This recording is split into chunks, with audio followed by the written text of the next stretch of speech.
La soirée du PFL Paris était énorme, on a assisté à des combats spectaculaires, qui se sont terminés par des chaos expéditifs. Tandis que l'événement principal a été marqué d'un événement complètement lunaire. La rivalité entre Cédric Doumbé et Baki était la plus attendue de l'histoire du MMA français, et elle vient de se terminer. Du moins en partie. En effet, le combat a été interrompu, suite à un incident tout du moins cocasse. En effet, suite à une incompréhension, l'arbitre connu pour ses arrêts bizarres, a encore frappé.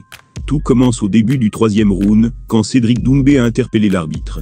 Il lui a fait remarquer qu'il y avait un truc qui n'allait pas. Je vous laisse écouter la suite, relatée par le concerné. Finalement Baki est ressorti vainqueur de ce choc, ce qui a déclenché une avalanche de critiques et de réactions envers Doumbé. Autant vous dire que la toile s'est totalement lâchée, avec des mèmes plus drôles, les uns que les autres. Au-delà de ça, certains combattants et figures bien connues du milieu, ont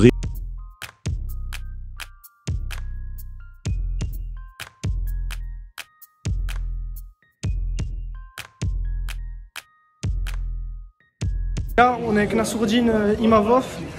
C'est quoi ta réaction après le combat? C'est incroyable, très satisfait. C'est la victoire. Et il a fait avec la manière. Et c'est incroyable. Vous vous rendez pas compte qu'il a 22 ans de tenir une telle pression. C'est incroyable. C'est là que ça montre mentalement où il se situe. Tu vois. Et ça nous rassure pour la suite. Franchement, c'est. Tu penses c'est quoi la suite pour lui? La suite, il faut avancer, le jeune maintenant il faut qu'il continue à construire sa carrière, qu'il monte de classement, et c'est ça là. Ça marche, merci beaucoup. Merci à toi. En fait, de mon expérience de combattant en kickboxing, il est vrai que tu peux pas décider toi-même d'arrêter le combat. Vous vous souvenez tous de ce qui s'est passé avec Arut Grigorian contre Murtel Grenard, où il se retourne et il se prend un KO. Ce qui, bon, en tant qu'homme, ça se fait pas, mais il n'a pas respecté les règles lui non plus. Il se retourne et tu peux pas décider toi-même d'arrêter le combat. Du coup, je me tourne vers l'arbitre parce que je sens qu'il y a un truc qui me vient de ouf sur l'orteil. Il me dit, tu peux pas arrêter. Je me dis, wow, ok, bah, du coup, je continue. Je sens que ça me gêne, mais je peux pas arrêter, donc j'arrête pas. Du coup, Baki me voit, il voit que je suis gêné, tu vois. Je lui dis, ça me gêne de ouf.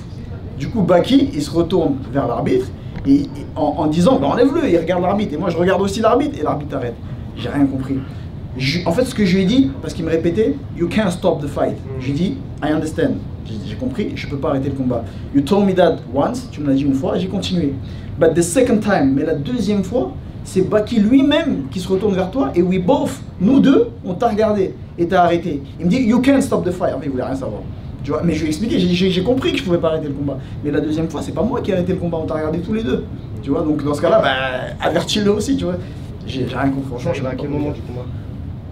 T'étais pas là? Non, si, j'étais là. Non, l'écharpe, tu l'as sorti. L'écharpe. À quel moment? Bah, quand je l'ai dit à l'arbitre, c'était 10 secondes avant. En fait, au début, j'ai frotte mon pied pour me dire, bon, c'est un truc qui gêne, tu vois. Mais en fait, non, j'ai senti que c'était une écharpe. Parce que ça piquait vraiment, tu vois.